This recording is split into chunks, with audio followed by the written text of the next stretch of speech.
우리가 어저께는 하나님께서 레위인을 불러서 이스라엘의 모든 장자들을 대신해서 레위 지파 한 종족에게 성막의 일을 맡기는 것을 이렇게 보았습니다.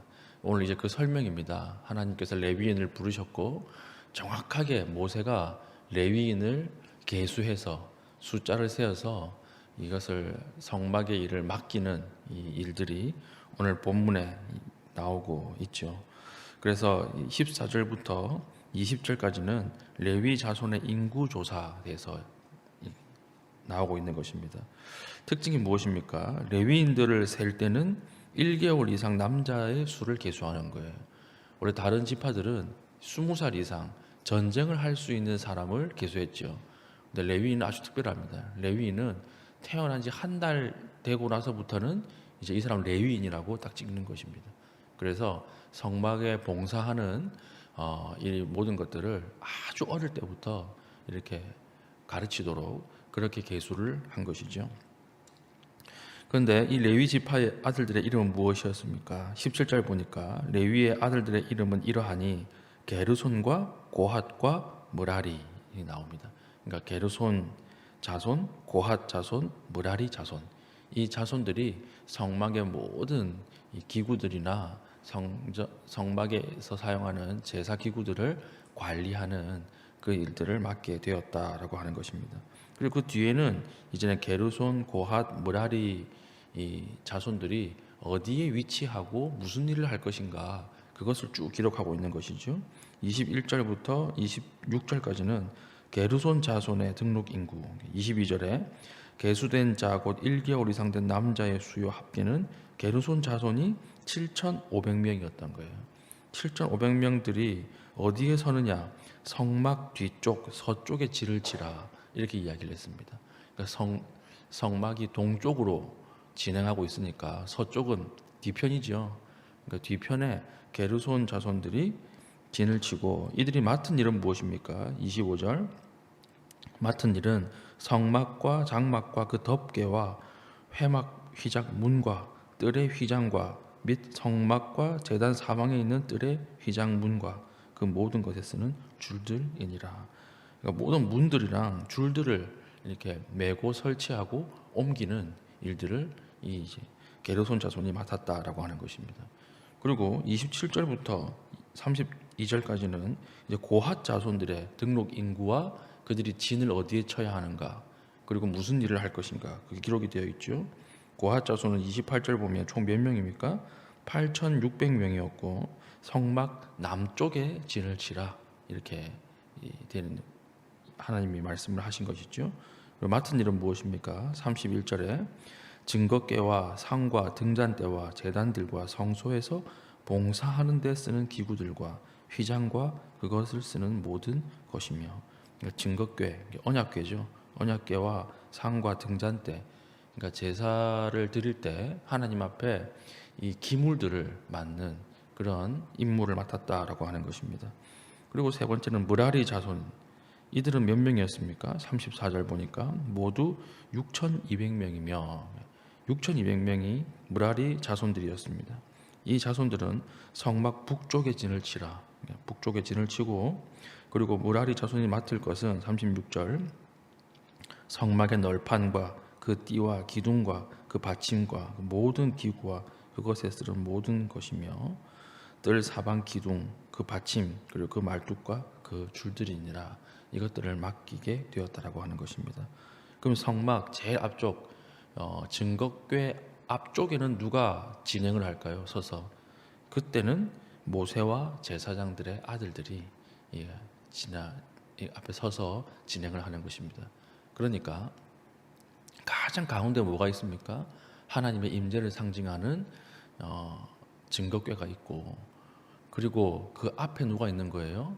바로 앞에 모세와 아론의 자손들 그리고 그 언약궤를 둘러싸고 증거궤를 둘러싸고 누가 있는 것입니까? 게르손 자손, 므라리 자손, 고핫 자손 이렇게 둘러싸고 있고 이 사람들을 둘러싸고 이제 누가 있는 것입니까? 12지파들이 진을 쳐서 이렇게 군대처럼 편성을 해서 광야를 진행을 하는 것입니다. 그래서 39절 보니까 총 계수된 레위인의 숫자가 몇 명이었습니까? 모두 2만 2천 명이었더라. 그러니까 2만 2천 명이 특별하게 구별되어서 계수된 지 1개월 이상 된 남자들은 이제 레위인의 지파, 레위인의 일들을 감당하게 되었다라고 하는 것을 오늘 성경에 기록이 되고 있습니다. 그러니까 이게 참 어려운 말인 것 같은데 감감히 보면 그렇게 어려운 말은 아니고 이게 용어가 좀 낯설어서 그렇지 쉬운 말입니다. 여기서 오늘 우리에게 주시는 하나님의 말씀이 무엇일까요? 이것은 레위인의 특징이 있습니다. 앞에서 말씀드렸듯이 다른 지파의 사람들은 20살부터 하나님 뽑아가기 시작하죠. 계수하기 시작하는데 레위인은 철저하게 생후 한 달부터 하나님이 준비시킨다라고 하는 것이죠. 그러면 레위인 불쌍하다 이렇게 생각할 수 있잖아요.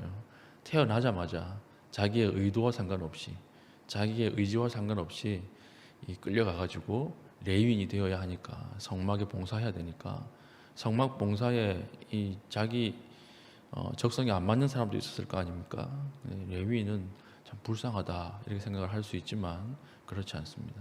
오늘 하나님께서 우리에게 하시는 말씀은 봉사하는 것이 힘이라는 거예요. 봉사하는 것이 복이라고 하는 것입니다. 그러니까 우리 제가 신방해 보면 50년대 태어난 사람들 있죠. 의외로 행복해요. 왜 행복하냐? 제가 볼 때 50년쯤 태어나신 그분들은 국가를 위해서 헌신하신 분들이고요. 가정을 위해서 헌신하신 분들이고 또 뭐 가족들을 위해서 자녀들을 위해서 정말 죽으라고 헌신하신 분들이에요. 그 헌신의 뒤에 헌신의 열매가 있고 그 열매를 경험할 때 큰 기쁨이 있는 것을 제가 신방할 때 많이 느끼게 됩니다. 그리고 생각하는 것이 헌신하는 것이 기쁨이고 헌신하는 것이 은혜다. 이것을 제가 체험하게 되거든요. 우리 그런 말이 있잖아요. 아이를 셋 낳으면 여성들이 우울증이 없다고. 그 자녀들 얼마나 손이 많이 갑니까? 근데 이 자녀 셋을 낳으면 이제 뭐 우울증 걸릴 시간이 없는 거예요. 너무 바빠가지고. 그런데 그것이 헌신의 기쁨이고 힘이라고 생각합니다. 그 아이들이 주는 어떤 아픔과 어려움도 있지만 힘들죠. 힘들지만 그러나 그 아이들이 주는 기쁨, 그 아이들이 주는 열매 이것을 보고 정말 온전으로 기뻐하는 가운데에 그런 열매를 경험하게 되는 것이 아닌가 그렇게 생각을 하는 것이죠. 아프리카 가면 다리가 없잖아요. 강을 건널 때 다리가 없기 때문에 옆에 돌을 하나씩 놔둔대요. 그럼 그 돌을 들고 강을 건너면 물살에 휩쓸리지 않고 건너갈 수 있다 그럽니다. 그렇죠. 근데 돌의 무게 때문에 내가 사는 거예요. 헌신도 마찬가지입니다. 하나님께서 우리에게 맡겨주신 것이 있어요. 힘들죠. 감당하기 벅차죠. 그러나 그 돌이 나를 살린다라고 하는 거예요. 그 돌 때문에 물살에 휩쓸리지 않고 끝까지 갈 수 있다라고 하는 것입니다. 우리 뭐 히말라야 같은 데 보면 그런 이야기 있잖아요. 이렇게 사람들이 걸어가는데 어떻게 부상을 당해가지고 산 한가운데서 조난당한 사람이 있더라. 근데 그 사람을 다른 사람들 다 지나가는데 이 사람은 그 사람을 업고 이제 내려오는 거예요. 같이 업고 내려오니까 땀이 나고 체온이 올라가서 두 사람 다 살았다라고 하는데 내려오다 보니까 먼저 지나가는 사람들은 다 얼어 죽어 있는 거예요. 그런 것처럼 우리가 하나님 앞에 맡겨진 헌신이 있습니다. 하나님 부르신 자리에서 맡아야 할 일들이 있습니다. 이것이 힘들어요. 힘들지 않다는 것이 아닙니다. 그러나 이 헌신을 할 때 하나님께서 주시는 훨씬 더 큰 기쁨과 은혜가 있다라고 하는 것입니다. 오늘날의 문화는 헌신하는 것을 손해보는 것으로 생각하게 만드는 문화입니다. 헌신 안 해요. 헌신하면 큰일 나는 줄 알아요. 그래서 젊은 사람들이 참 많이 하는 말 중에 월급을 받은 만큼만 난 일한다 이렇게 이야기를 하는데 그럼 평생 그 레벨로 사는 거예요. 항상 그 상태로 사는 것입니다. 우리가 헌신하는 것 때가 있습니다. 하나님께서 모든 것을 때를 따라 지었다고 말씀을 하셨죠.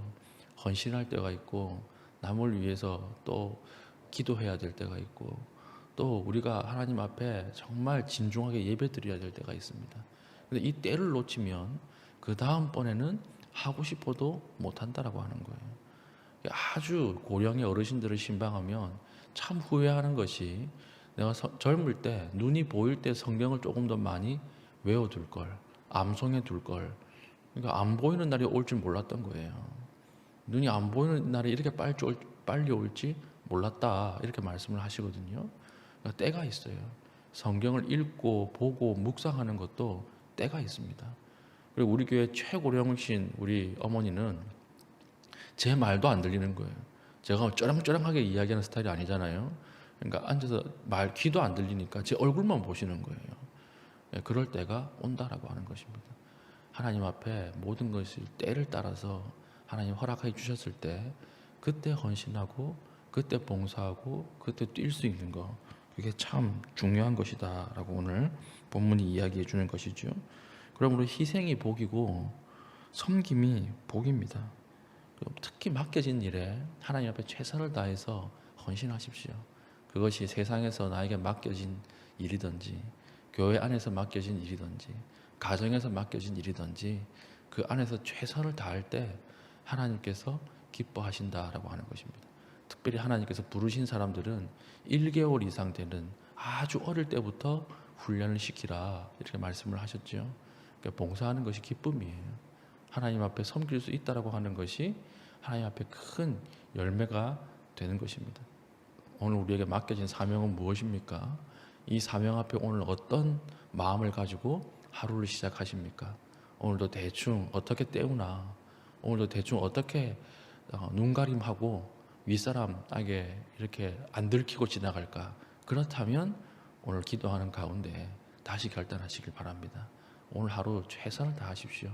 무슨 일을 하시든지 간에 하나님 앞에서 하는 것처럼 신실하게 하십시오. 그때 하나님 기뻐하시고 우리의 삶을 축복해 주실 것입니다. 오늘 하나님 앞에 이것을 가지고 기도하고 신실하게 오늘 하루도 살아낼 수 있는 믿음의 귀한 주의 백성 되기를 축복합니다. 아멘. 기도하겠습니다. 기도할 때 하나님 겸손한 마음을 주셔서 주님께서 맡기신 일을 충성스럽게 감당할 수 있는 마음을 허락하여 주시옵소서. 나의 섬김과 나의 헌신과 봉사를 통하여서 하나님 죽었던 관계가 하나님 회복되게 하시고 막혔던 벽이 허물어지게 하여 주시옵소서. 기도하신 이후에 개인적인 기도의 제목을 가지고 기도하시고 자유롭게 돌아가시겠습니다.